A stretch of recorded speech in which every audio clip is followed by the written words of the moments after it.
अक्सर हम अपनी हेल्थ के बारे में बहुत चिंता करते हैं, अपने बालों की, अपनी त्वचा की। पर क्या हमने सोचा है कि हमारे शरीर के अंदर जो हड्डियां हैं वो कितनी हेल्दी हैं? शरीर के अंदर की हड्डियों का ध्यान रखना बहुत ही ज़रूरी है अगर आप चाहते हैं कि आप हमेशा अपने पैरों पर चलते रहें, आप अपना काम खुद करते रहें और किसी के ऊपर भी डिपेंडेंट ना हों। इसलिए महिलाओं में कमज़ोर हड्डियों के बारे में 4 है और उसके लिए क्या टेस्ट करवाने चाहिए, आज उसी के बारे में हम बात करेंगे। नमस्कार, माय उपचार से मैं डॉक्टर अर्चना निरुला हूँ। आपके शरीर की बोन्स हेल्दी हैं कि नहीं, उसके लिए आपको कौन से टेस्ट करवाने चाहिए? सबसे पहले हम खून के टेस्ट की बात करते हैं, यानी ब्लड टेस्ट। ब्लड टेस्ट में आप अपना विटामिन डी का चेक करवाइए, विटामिन B12 ज़रूर करवाइए। इसके साथ साथ serum calcium, sodium, potassium test भी आपको करवाना चाहिए। अब हम बात करते हैं एक और बहुत इम्पॉर्टेंट टेस्ट जो हमें बताता है कि हमारी बोन्स हेल्दी हैं कि नहीं। इसे कहते हैं डेक्सा स्कैन। डेक्सा स्कैन हमारी बोन मिनरल डेंसिटी के बारे में हमें बहुत जानकारी देता है।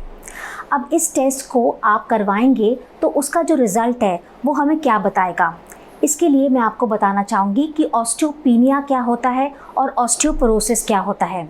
अगर आपकी बोन मिनरल डेंसिटी कम होती है तो उसे हम ऑस्टियोपीनिया कहते हैं, और अगर आपकी बोन मिनरल डेंसिटी इतनी ज़्यादा कम है कि आपकी हड्डियाँ अंदर से गल गई हैं, हड्डियों के अंदर छोटे छोटे छेद हो गए हैं जिन्हें हम पोर्स कहते हैं, तो उसे हम ऑस्टियोपोरोसिस कहते हैं। जब हम बोन मिनरल डेंसिटी का टेस्ट करवाते हैं तो उसका जो रिज़ल्ट होता है वो टी स्कोर में आता है। अगर आपका टी स्कोर -1 से -2.5 के बीच में होता है तो आपको ऑस्टियोपीनिया है, और अगर आपका टी स्कोर -2.5 से कम होता है तो आपको ऑस्टियोपोरोसिस है। अगर आपको ऑस्टियोपीनिया होता है, इसका मतलब आपकी जो हड्डियां हैं वो कमज़ोर हैं, तो आप डॉक्टर की सलाह से कुछ दवाइयाँ, कुछ सप्लीमेंट्स लीजिए और आप इसको रिवर्स भी कर सकते हैं और काफ़ी हद तक ठीक भी कर सकते हैं। अब हम बात करते हैं ऑस्टियोपोरोसिस की। अगर आपको ऑस्टियोपोरोसिस है, यानी आपका टी स्कोर जो है वो -2.5 से नीचे है, तो इस ऑस्टियोपोरोसिस को हम रिवर्स नहीं कर सकते हैं। नुकसान काफ़ी ज़्यादा हो चुका है, हड्डियाँ काफ़ी ज़्यादा गल चुकी हैं, फिर भी आपको डॉक्टर की सलाह लेकर इसके लिए कुछ सप्लीमेंट स्टार्ट कर लेने चाहिए। अगर आप चाहते हैं कि आपकी बोन्स स्ट्रॉन्ग रहें, आपकी बोन्स हेल्दी रहें, तो आपको क्या क्या करना चाहिए? सबसे पहले आपको रेगुलर एक्सरसाइज करनी चाहिए, और ये जो एक्सरसाइज होती हैं ये वेट बेयरिंग एक्सरसाइजेज होती हैं, जिसमें वॉकिंग, रनिंग, जंपिंग, डांसिंग, आप कुछ भी कर सकते हैं। दूसरी बात, आपको कैल्शियम और विटामिन डी दोनों ही पर्याप्त मात्रा में लेना है। कैल्शियम आप डाइट से लीजिए। डाइट से मेरा मतलब है कि आप दूध, पनीर, छाछ आराम से पीजिए, हरी सब्जियां लीजिए, ब्रोकली लीजिए, पालक लीजिए, इसमें भी भरपूर कैल्शियम होता है।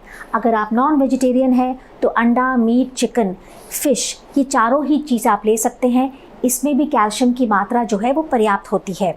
हाँ, यहाँ पर ध्यान ये देना है कि अगर आपका मेनोपॉज हो चुका है और आपने जो अपना डेक्सा स्कैन कराया है, आपकी मिनरल डेंसिटी जो है वो कम है, यानी आपको ऑस्टियोपीनिया है, तो आप कैल्शियम को सप्लीमेंट के रूप में भी लीजिए। यानी 1000 से 1500 मिलीग्राम कैल्शियम रोज़ाना आपको लेना ज़रूरी है, और साथ साथ डाइट में भी आपको कैल्शियम जो है पर्याप्त मात्रा में लेना है। अब हम विटामिन डी की बात करते हैं। अगर आपको विटामिन डी चाहिए तो उसके लिए आपको रोज़ाना, या कोशिश करें हफ्ते में 3 या 4 बारी आप 15 मिनट के लिए तेज़ धूप में ज़रूर बैठें। इससे आपकी बॉडी में विटामिन डी की लेवल जो है अच्छा रहेगा, और विटामिन डी जो होता है वो आपके शरीर में आपके खाने से कैल्शियम को अब्जॉर्ब करने में मदद करता है।